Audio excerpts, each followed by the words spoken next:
Bismillahirrahmanirrahim. Hari ini mari kita bahas bersama 10 tips manajemen waktu yang efektif. 24 jam dalam sehari rasanya begitu kurang. Hati-hati, bisa saja kita melakukan kesalahan dalam manajemen waktu. Pengaturan waktu yang baik penting supaya semua kewajiban dan target dapat selesai sesuai tenggat yang ditentukan. Namun, beberapa orang tak terlalu paham dalam mengatur waktu dan berakibat pada pekerjaan yang tak rampung atau badan yang terlalu lelah. Manajemen waktu itu mudah jika kita tahu rahasianya. Mari kita simak beberapa tips terbaik manajemen waktu agar yang kita lakukan progresif. Yang pertama, hentikan kebiasaan menunda. Secara psikologis, manusia memang hobi menunda. Mereka lebih merasa bersemangat saat mengerjakan pekerjaan mendekati tenggat, ketimbang mengerjakannya jauh-jauh hari.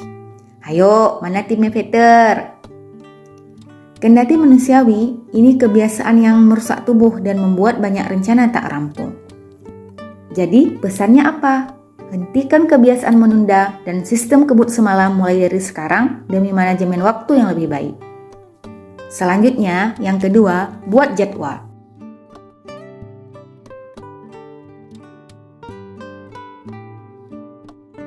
Kita juga bisa membuat jadwal baik di ponsel maupun di jurnal untuk mengingat pekerjaan apa yang harus diselesaikan. Terlalu banyak pekerjaan seringkali membuat kita mudah jadi pelupa. Maka, bantu diri kita untuk mengingat dengan pencatatan jadwal yang baik. Next, yang ketiga, jangan kebanyakan berpikir. Ups, siapa yang senang mikir? Kalau mikir untuk hal-hal yang positif mah boleh banget.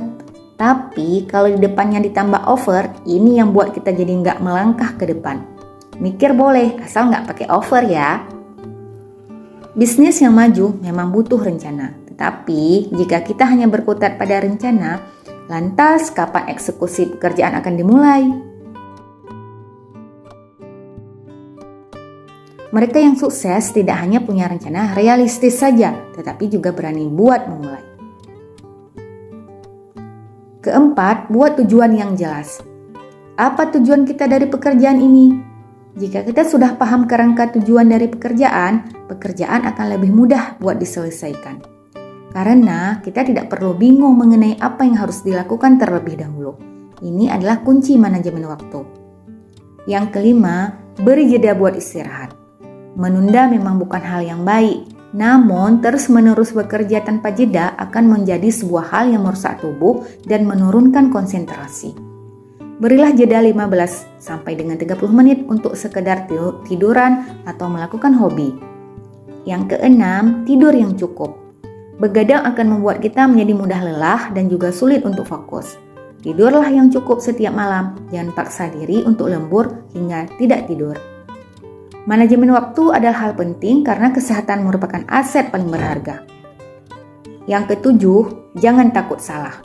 Ketakutan untuk salah adalah sebuah hal yang bisa menghambat kita meraih kesuksesan. Untuk itu, jangan sampai kita takut untuk salah. Kesalahan adalah ladang buat belajar. Yang kedelapan, buat prioritas. Terlalu banyak pekerjaan juga bisa membuat rencana kita berantakan. Untuk itu, selain hentikan kebiasaan buruk menunda, kita juga harus memprioritaskan pekerjaan dalam 4 bagian. Yang pertama, penting dan menghasilkan. Kedua, penting tetapi tidak menghasilkan. Yang ketiga, tidak penting tetapi menghasilkan. Dan tidak penting serta tidak menghasilkan. Kerjakan pekerjaan dalam golongan pertama, disusul dengan pekerjaan dalam golongan lain. Yang kesembilan, fokus.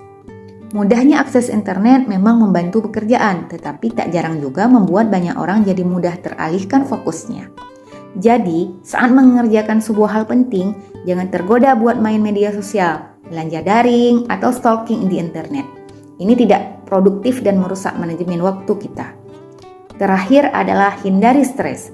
Ketika kita merasa bahwa apa yang kita kerjakan begitu berat, maka saat itu juga kita akan kesulitan mengatur waktu untuk bekerja. Untuk itu, hindarilah stres dan jangan lupa buat melakukan relaksasi dengan mengerjakan apa yang kita suka. Materi manajemen waktu ini memang gak pernah khatam ya, tapi perlu terus kita coba mana yang paling sesuai sama kita. Semangat teman-teman!